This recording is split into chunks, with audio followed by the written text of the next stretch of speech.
Good morning, everybody. What's going on, guys? Welcome back to another Supercoach review show. We'll look at all three games from yesterday, Super Saturday. Tell you what, a bit of chaos in the Supercoach world this morning with Adam Dewey going down last night, popular pod of the Gibberers, let alone Fletcher Sharp, apparently not looking too good at training and potentially going to be out for another week or so. So that is a bitter pill to swallow, but lucky many of us have enough in the bank to sink a ship somewhere in the Indian Ocean, whatever that means. Let's get into the games yesterday. So we'll start with the first one, Newcastle versus the Wires at Newey. There was a lot of whistle early in this game. It felt like the ref, Liam Kennedy, had a lot of airtime. I noted that there was 10 penalties and six set restarts in the first half, mostly to the Wires' favour. I thought that the Warriors' attack was really, really patient. They exploited the mismatches. 2 tries straight through Sandon on the right, pretty similar shape, just kind of variances to it. They went at him, and then as soon as Fletcher Hunt was sin-binned, that created a bit of space on the other edge where Gagai usually defends, and that's where Lakahalasima strolled over the easiest try. That's just a really good sign of a smart team and smart leadership from Tanner Boyd, really. Exploit the mismatches, stick to the game plan, get to the right space on the field. Something that Manly certainly failed to do last week with the similar kind of changes in the Newcastle spine. Thought Newcastle were really lacking direction without their 3 best players. No shock. There didn't really seem to be many voices in the spine. Gamble tried hard. A lot of really nice effort players, had a few good moments, but he's just below average first grader. Execution's not there.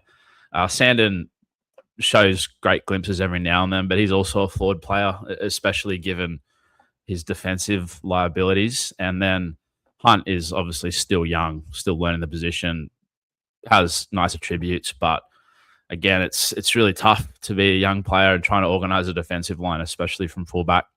They really need Sharp to come back next week versus the Dogs. Doesn't look like that's going to happen. It may get worse before it gets better for Newey, which is really sad because it looks so good to start the year, man. Supercoach-wise, Jackson Ford, the top scorer with 120. He played the full 80 at prop, 23 runs, 44 tackles, and again, a lovely try for the second week in a row, running off Aaron Clark. It was, again, straight past Sandon. They really isolated him well. He's just the no-nonsense operator, Jackson Ford, a very similar mould to Keon in that he used to be a big minute edge when he played at Saints or in his junior career. And now he's transitioned to the middle and has got the engine to pump out really nice PPM despite increased minutes. He's going to be 670K next week with a negative 11 break even. He's in 2% of teams. Will the big minute role continue? He's played 70, 70, and 80 this year so far. Obviously, Barnett comes back onto the bench. Does Barnett kind of just stay on the bench? The rotation was kind of strange yesterday because Gannon was HIA'd, then Laban went to the left, and then Barnett came on and played edge on the right for a little bit, and it was a bit all over the shop. So Jackson Ford seems as though he's that guy that if someone gets hurt, they just say, hey, mate, bite down the mouthpiece. We've got you going long today. So, yeah, 670K, negative 11 break even. Wouldn't knock the trade in. But, it's probably one of those ones that you'd rather would have started with than bring him in for another 120K. Tanner Boyd, 116, a try, 2 try assists, 4 goals, and a couple of really clean line breaks. He now averages 112 to start the season, making him, I think, the best player in Supercoach so far. His confidence just looks through the roof. He was always a bit up and down, throughout his whole career, but there was one kind of key moment yesterday where he took it maybe like one off the ruck and carried it like a fucking back rower, again, going straight at Sandon. So it's really good signs. I do wonder where this has come from. Is it because of Jet Cleary nipping at his heels? Jet Cleary apparently like the best player in New South Wales Cup this year so far, which is obviously upward pressure on Tanner. He's having to step up without your Metcalfs and Chanel's there. Yeah, really, really great to watch him so far. He'll be 696K with a 12 break even going into a game versus Wests. A game versus Wests, which now looks pretty juicy, given that they're going to have a couple of new halves combinations. Obviously, South found good success going to the right last night at Macassini. So, yeah, like 696K. A lot of people are having issues with Dewey. Is he a nice bridge to Cleary? Tua Picky, 69. Nice score from him. That included a late line break try assist in the 79th minute, which ensured that overs landed on the punt, which was great to see. In that 80 minutes at fullback, he made 7 tackle breaks and 17 runs. Guys, he's played 14 games in his career at fullback and averages 60. He's priced at 50. He's a really prototypical small man, like your modern day conventional Kinney Gray kind of type, Trey Fuller mold. And I really liked how he combined with Wade Egan through the middle. Fast feet, looking for work. It was good to see. And a couple of really nice try savers. One on Marju 1-on-1, then one on Dom 1-on-1. Just got his body in front. CNK is also really, really good for that. Again, it just shows great attitude. CNK had an HIA last week. Realistically comes back next week. But maybe Shans goes into the halves for Hansen. And then that gives Tua Picky a bit of a run at that jersey. Or will Chanel come back? Time will tell. It still feels like Tua Picky is probably a couple of injuries away realistically, but one to keep tabs on the rotation. Dylan Lucas, 67 with no attack. His average for the year now is 66. All in base power, hasn't scored a try, hasn't set one up yet. That means he'll be 717K with 100 break even. Listen, if he goes for 2 more weeks of no attack, he should bottom out at around 670K for West in round 6. Which is great. That'd be the time you want to pick him up because then his base power average is averaging his price. I believe that Finafiliaki and Joe Chan may be 600K by then as well. So, if you can get one of those two, or maybe you don't, to Lucas for under 100, that's a great result. The main question, though, is where's the attack and is it going to happen without Ponga, Brown, Sharp? Does it come from Sandon? I don't know. Sandon isn't the most accomplished ball player. He tends to kind of just get Lucas 1-on-1 when he's being swarmed. I don't know. I don't have a lot of faith. So, yeah, you can't really get him in right now, but hope that he doesn't score and see what happens when the rest of them are back. Bradman Best, 56, including a try assist. He looked really off. Bradman Best, I could probably see that early when Marju made a pretty clean break down the left off a cutout down the sideline. And then Marju, obviously he was 2-on-1. He didn't score, threw the ball back over his head. Best was nowhere to be seen, and it was early in the game. So that support, it's not a great sign. Then a little bit later in the second half, he dropped an absolute dolly under no pressure. Again, did you that much to Best or the poor decision inside of him? I don't know, it was passes hitting the ground from Gamble, and they weren't feeding him early when he was 1-on-1 with Ali, who's proven this year to be a pretty below average defender. Best is this year so far been very reliant on Ponga for his upside. His tries and try assists have come as a consequence of Ponga. So, you weigh up those things. Newcastle doesn't have got a lot of points in him at the moment. He's 650K. You probably have to start having a little look around, especially because they play the Dogs next week and can't see them getting more than 2 tries there. Fletcher Hunt, fullback, 46, including a try and a sin bin. He'll still be 322K because he's only played 2 games. He'll have a negative break even of 18 versus the Dogs.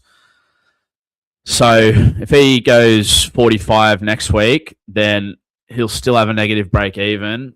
I just don't see the points coming next week for him versus the Dogs. That's next week's the key matchup for him if he's going to be viable. But if you can somehow get a 45 versus the Dogs, then a couple of 70s, best case scenario against Canberra and West, then he'll be 450K by round 7. That's 130 grand jump. It doesn't excite me again just because Newey don't look the Ducks' guts without their 3 best players. Trey Mooney, 45 in 46 minutes. If you take out the sin bin, you got sin bin in the 75th minute. So realistically, he's kind of done 50 and 50. He got dominated yesterday. He only made 63 meters. That New Zealand pack is full of dogs. They're too good. Next week, they play the Dogs pack, which are also great, and then the Canberra pack, which I'd argue are the best in the comp. Listen, it looks like he's actually now going to be suspended for next week because of that shoulder charge. I can't remember what happened.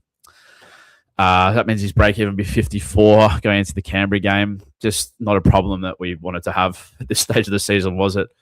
Yeah, fuck, man. There's a few of these guys that are just starting to have a couple little question marks around them pretty much overnight. And then the final guy that I'll shout out here is Sam Healy. 26 in 23 minutes average this year so far. So, yeah, average is 23 minutes, 26 a game. Obviously, he's behind Egan. As soon as Egan, if Egan ever does go down, he's couldn't be quicker in my side. He's, I believe, the next great number 9. Such a good runner of the ball. Kind of randomly tall as well. That can help. Switching over to the comments here. Got one here from Saxon. How are you, Saxon? Gutted Sharp not back again. Yeah, it feels like it's been about a month since we had Sharp's 20 minutes in heaven, 20 minutes in Vegas. What more can you say? I mean, there's a lot out there that'll have Sharp and Walker. Well, not a lot. I mean, Sharp's pretty lowly owned, but I'll have Shark and Walker. Obviously, Sharp not playing next week. Cody on the bye. Head Noise Deluxe. I've personally got Pezzett in there with Sharp, so it looks like Pezzett's getting a couple of weeks of a run. Who do you go to? I mean, Munster's the safe bet in that position. You cash out a little bit on Sharp. Again, just a lot of decisions coming up for all of us. That is not what we wanted at this point of the year. But hey, listen, we're all champions and champions adapt, guys. Moving on to the second game, last night, was the Sharks versus the Finns at Shark Park. I thought it was a really decent quality game. The ball was in play a lot, and no side really fell apart during those stretches. The Finns then piled on points towards the end. I think they scored 3 tries in the last 10 minutes, which probably speaks to the prior fatigue that they were able to get into the Sharks. It's a bad loss for Cronulla at home. They've now, obviously last week, Penrith and Bathurst, okay, maybe write that off, but this is one of those ones you certainly expected them to win. And yeah, I was really kind of worried about the way their middle fell apart throughout most of that game. And they held their gloves up on their line until the last 10 minutes. But yeah, they looked gassed pretty quickly. There's obviously a lot of thickies in that side with your AFBs and your Kafusis and whatnot. Rudolph was great, but yeah, AFB was their highest running forward with 89 meters. They just couldn't really compete with the mobility of the Finns pack, which I called a small pack yesterday. So, proven wrong there. The Finns team looks fucking great. I love them with Plath. They just look a different side to what they did in round 1. He really shores up their middle, doesn't he? And you've then got Donahue to return, who's an absolute dog, and JMK coming in at 9. So you're eventually going to have a middle rotation, 13 rotation of Plath, Knowles, Donahue, which is a fantastic mix of small ball and power. Yeah, Katoa, that cutout pass, that's beautiful. That's lower the blinds, get the salt lamps on kind of stuff. Their edges are powerful, Lemuelu and Finafuiaki. And then they've got a lot of speed in the back, with Hammer and the strike of Herbie. It's a pretty well-balanced team. Hopefully they can stay healthy. They never seem to have been healthy the last few years. So this may be their inaugural finals berth this season. Supercoach-wise, Jermaine Asako, the top scorer with 94, a try, 7 goals, and 21 runs, which is speaking again to that ball in play thing. He's such a sweet striker of the ball as well when he kicks it, isn't he? It's really majestic to watch, the way the curvature and the parabolas and all that shit. He now averages 71 for the season. Kind of interested to see what his numbers are with the full lineup versus the shit lineups in history. There's certainly points in them. He's got Avarillo inside of him. He's kind of allergic to passing. It's so allergic that for Asako to score that try, Katoa had to pass at 30 meters just to make sure that Avarillo didn't touch it. So Yeah, listen, I'm a sucker for Osako. I've had a look. I will have a look under the hood, but been burnt many times before, so probably won't do it, to be honest. Uh, Blake Brayley, 90, 55 tackles, 3 offloads, and a try assist. Only had 4 runs yesterday, which goes with the theory that I can't recall off the top of my head, but it's something like when he runs it for less than 8 times, they lose, essentially. So, yeah, that sucks, but the 90's fucking excellent. Love watching him play. Love the way he kind of scambers across field, skips across defenders, links up with his big men well. Obviously, just tackles his ring off through the middle as well. That's he's always very dependable. Probably a better floor than Grant, just quietly. His average for the year is 77 now. If you started with him, you're cheering. Is he a priority target? Do we want to target hookers this early in the year? It's pretty clear who the 1 and 2 is going to be. But, I always ask, like myself, if you're doing a draft and you've got XYZ guys available on the board, like how quickly would you target a Brayley or a Grant? So something to think about. Herbie Farnsworth, not Farnworth, he scored 85 yesterday, a try assist, 14 runs, 4 offloads, 5 tackle breaks, and a couple line breaks. That's the classic Herbie stat line, isn't it? Just fills the sheet. He was on 70 at half time, I think. Sharks started kicking to the Osako corner a lot in the second half, and Finns were really, really disciplined in yardage. They kept it through that middle third, barely left the right and left tram lines. And again, we saw them kind of run over the top of the Sharks towards the end there. They were really disciplined in their game plan. I dare say that was something they spoke about in the sheds. Herbie's just a treat to watch. Every run seems like it's 8 points. It's a 8-meter carry, a tackle break, and offload. It's just the real Ortis, a super coach Ortis dream where you're just like 2, 6, 8, offload. Oh, fantastic. He'll be the number 1 center wing this year. And yeah, it's a dead set. Crime against humanity that he wasn't the Dally M winger center of the year last year. Nico, sweet Nico, 81 rather. He was my skipper yesterday. He had a nice TA. Again, probably lucky to get it, given seen much lesser not given. Anyway, we'll take it. 1 TA, 1 goal, a couple of line break assists, 49 base power. They were well beaten side. I thought Nico looked good, popping up both sides of the ruck. The tricky thing's never not going to be annoying guys, but Nico's running game looks a lot more developed this year. He seems like that's a serious intention of his. Poked his head through a couple of times on runs. A couple of you run those plays 4 or 5 times. Maybe he does poke his way through 1 or 2. We've already seen that this year. But with the runs come offloads and tackle breaks, which speaks to that base power, just under 50. Really happy with Nico this year so far. He's got 118 break even versus Canberra. His career average versus Canberra is 111, believe it or not. Yes, he's going to be a top 2 or 3 halfback. Another guy that you could probably get to off AD. Excuse me. Another guy that I had yesterday and many of us brought in was Fina Fuiaki, 73 Supercoach points.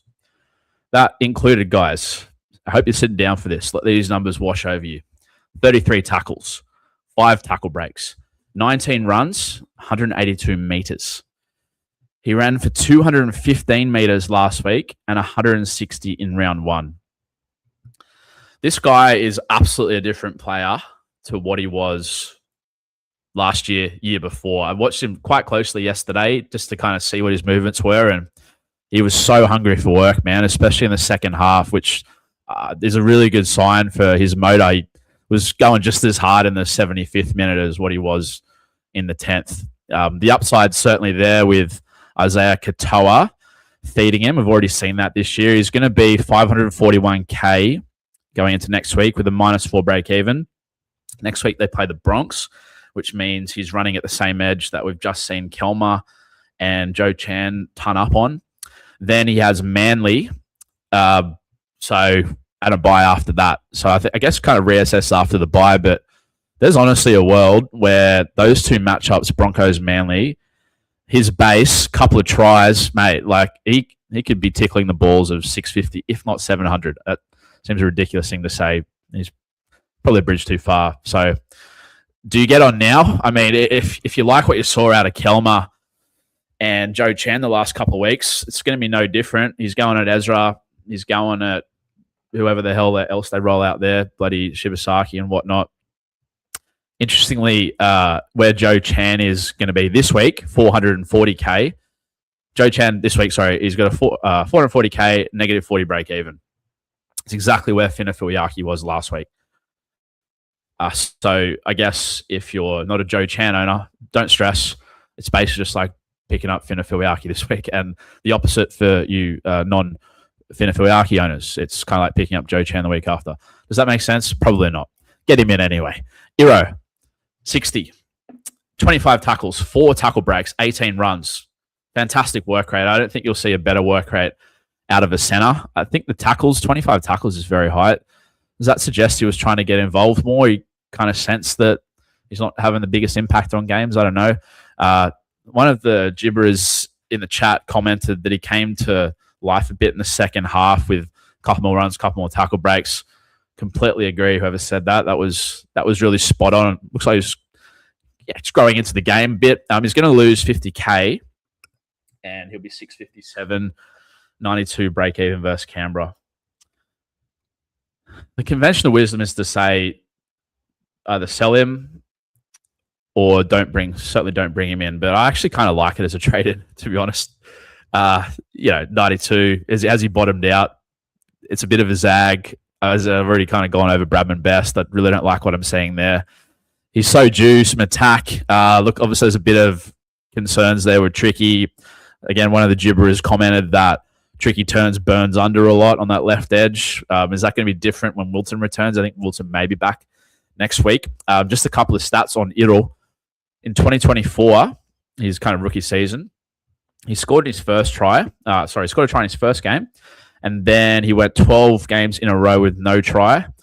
And then he scored 5 in his last 7 of that year. Then last year, he scored in 10 out of his 12 games. So he's the prototypical, I can go on a run dude. And then it's like, okay, no one's probably thinking that he's going to go on a run after that, but the base is there.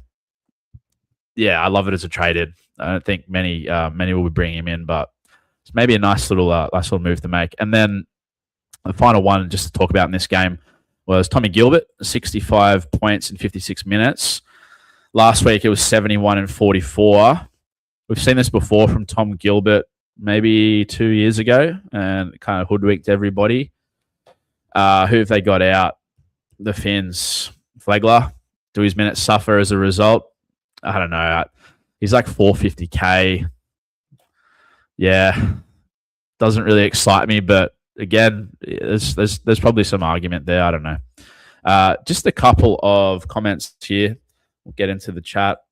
Keats chimes in. Brayley base over Grant to start the year has become a small concern for Harry owners. Yeah. Brayley's got a lot of big boys around him, doesn't he? And they seem to kind of cycle through, maybe get a little bit tired. Brayley has to hold his gloves up, make a lot more tackles than Grant. I don't know. It's hard to really actually kind of put a finger on that, but I don't think you're unhappy if you have Grant instead of Brayley. I think there's no wrong answer between those two, Keats. Boxzilla chimes in. What happened to your Val C? Mate, I just had half a dozen gummies yesterday. I saw a compilation of Nico in the warm-up looking good and thought I want a piece of that, and was pretty happy.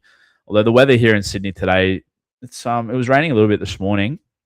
The suns are out now. Look, happy to just have Val generally. I think he's only like 4% owned, so credit to you, mate. I hope he does 140 for you, as you'll see if you kept it on him. Devo didn't get Finne.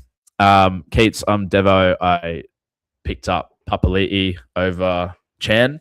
So, honours are even there, mate. He was tackling everything. Not sure who that's in reference to. I'm guessing probably Tommy Gilbert. He certainly was.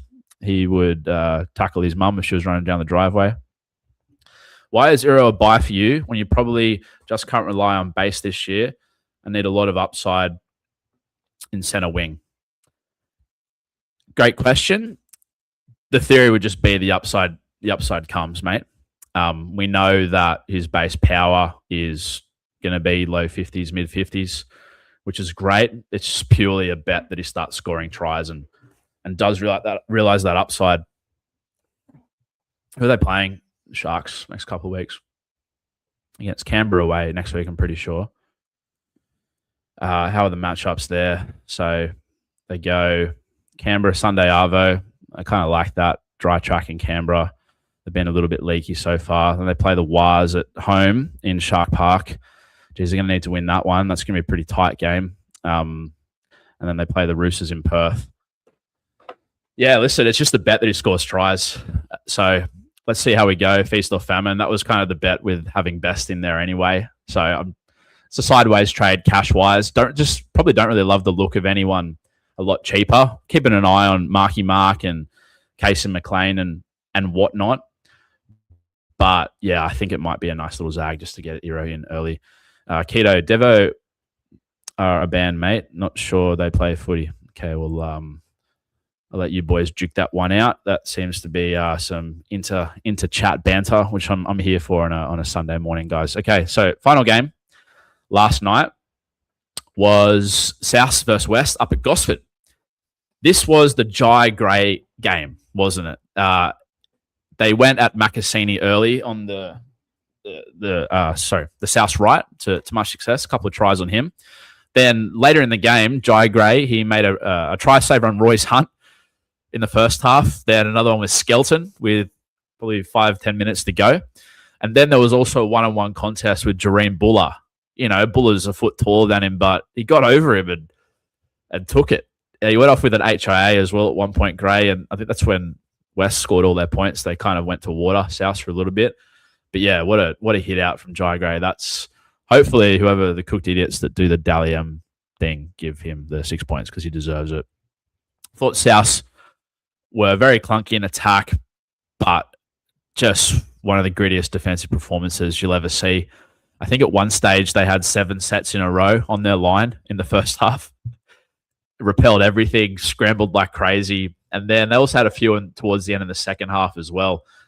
Seeing that a bit this weekend, certainly on the Thursday night game with Canberra and the Dogs, and then Brisbane were exactly the same against Melbourne on Friday. And then you have other teams that just go to water. So really good signs there for South fans. I thought West, they looked a different team in those conditions, didn't they? You know, rose-tinted glasses, Leichhardt, fast track, Cowboys. It looked fantastic. It was really great vibes. Last night was a lot slower. They certainly had plenty of opportunity to get over, given what we mentioned before. But I thought their shape looked really, really slow and predictable. I think that once you saw one of their attacking sets, you kind of saw what they look like every time, to be honest. And then when Luai went off, they completely lost their shape. So Luai goes out. You'd think, all right, Dewey steps up. He didn't really. Dewey then gets injured. Next week, you got Jock Madden and Fainu likely in the halves. That means Appy needs to step up. They play away to the Wars next week.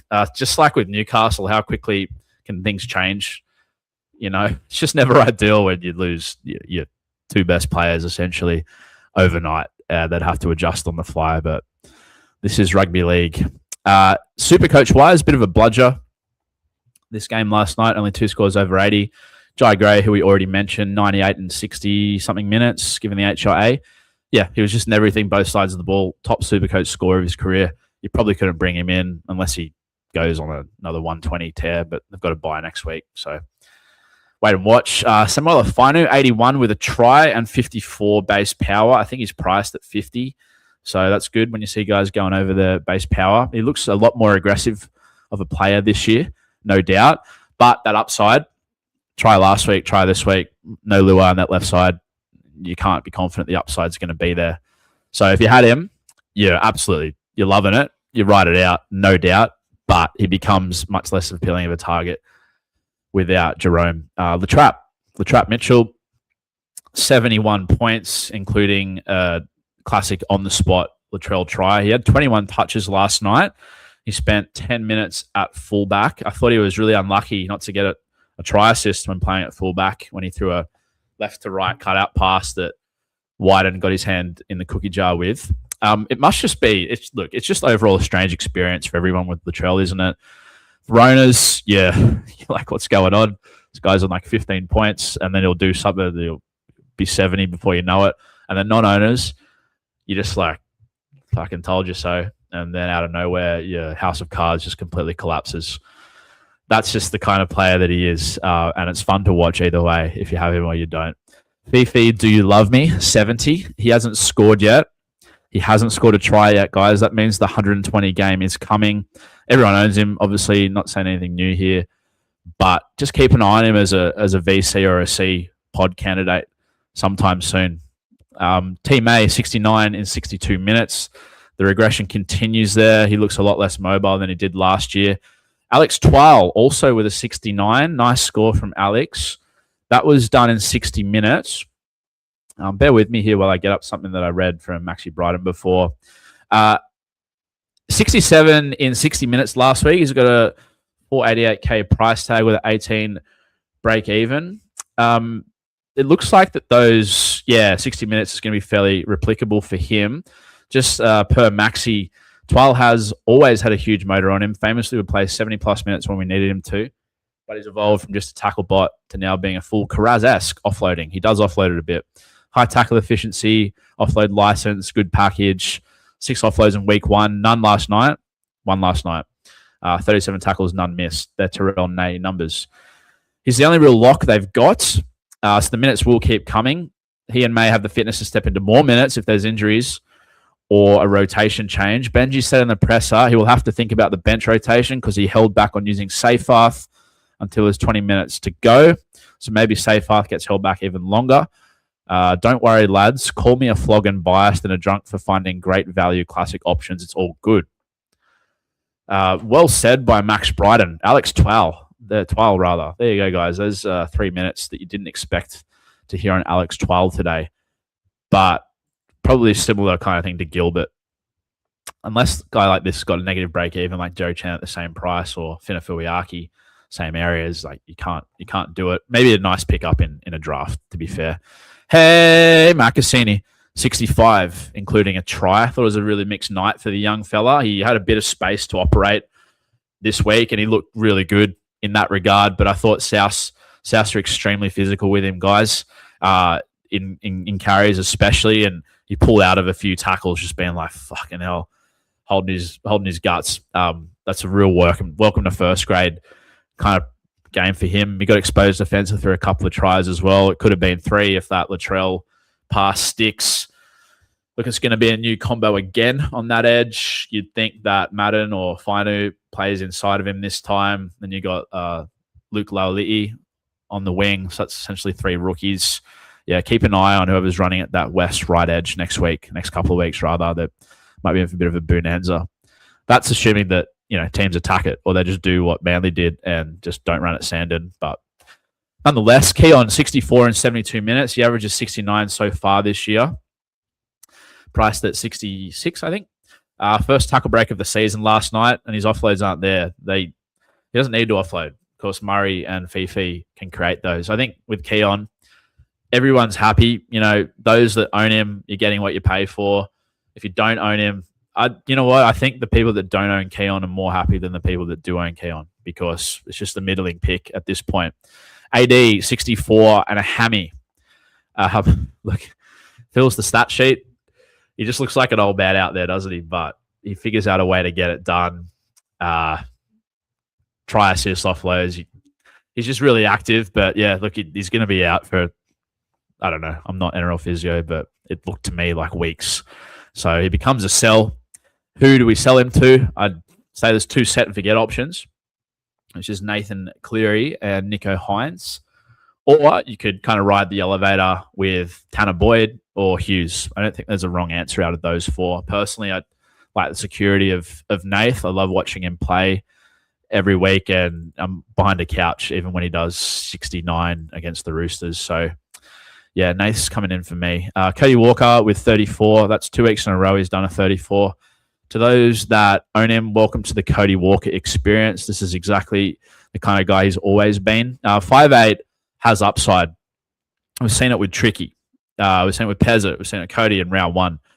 But it's going to be matchup and condition dependent. It's been so shit this year. Like, especially with Sharp being out again. Like, what do you do? I mean, I'm sure that'll be broken down 1,000 times this week in every single podcast. So don't come to me for those ideas, guys. And the final one I want to look at or talk about is Tallis Duncan. 46 last night. He played some center. He's going to drop to 552K. He'll have a 92 break even when he comes back from the bye. And potentially will be low 500s at some point. One to keep an eye on because he averages 70 when he plays 70 plus minutes in the back row. But naturally, again, just keep an eye on not Finna Fuiaki, rather, Aitken, who's looming. Just a couple of comments before we wrap it up here, guys. They also lack the second phase players, which last week they had. I'm not sure who that's in reference to, mate. Then Finna Fuiaki, again, tries will come. Oh, Fifi? Certainly. Yeah. No, wait for that good matchup against a shitty right edge or whatever, left edge, And again, he will be a great candidate for a strap, a C or a VC at some point, mate. And then Keats, to finish us off, is 80 on the trade plan for you this week. Winner. Yes, he is my friend. If it's weeks, then KO weeks, then he's certainly gone. And yeah, happy to lock in Nath, mate. Nath's draw. They play Para next week, and then it's like Dogs Melbourne after that. So not the best 2 weeks after, but yeah, I just like the warm blanket of having Cleary in my side. Oh, and Boxzilla said that it was the Tigers didn't have as much second phase player. Yeah, condition dependent, isn't it, mate? Weird Gosford weather. And it was a pretty heavy track. Ball wasn't flying around a lot. Again, as Maxi said, Twile only one offload compared to 6 weeks the week before. I'm sure the mandate's still there, but they will tuck it under when it's gloomy nighttime et al. 2 games today, Para versus Saints, a game that I'm about to head off to, guys. I've got Pezzett playing. Shout out to Fletcher Sharp for putting me through this again. And then from the Saints side of things, I've got Val Holmes, who was too much of a coward not to captain. Got Ryan Couchman sitting there like most of us. The reserve is currently on Arama Hau, all pumped up to tell us how. That feels like something that I'd probably change. But if I'm at the game and I see Ryan Couchman doing some good things in a warm-up, then I'll probably have a look under the hood of that. Setu 2's there as well. If you're going to back Val, you back Setu 2. I don't know. These are classic round 3 decisions we are forced to make given the lack of depth in our squads. And then the second game is the Cowboys versus the Titans. This could either be a poo slinger like we saw with the Titans and Finns last week, or a 30-28 scoreline. Fuck knows. Really keen to see Kinney playing with JC. Kinney averages 75 with JC and 55 without him. So that'll be awesome to watch. Probably even have a look under the hood of JC if he's moving okay. Could be a nice little zag to Adam Dewey. The aforementioned that we mentioned as a replacement for Adam Dewey. And then on the Cows side of things, guys, I've got Reed Marnie, whose task this week is to score more than Harry Grant. I think Harry Grant did 47, so if Marnie does 48 and gets hooked for Sonny Luke after 52 minutes, that's a win, baby. That's a win. If you have Jackson Purdue, that'll be interesting to watch. I think he's playing fullback today. And then Hila Mookie's out there for a lot of people as well. So hopefully it goes well for all of you guys. Boxzilla, just to finish us off from the top rope. Go Val, my big C. Val 120, anytime, 2 or more, whatever it may be. Double down, baby. Val Holmes. Nah. Val Holmes.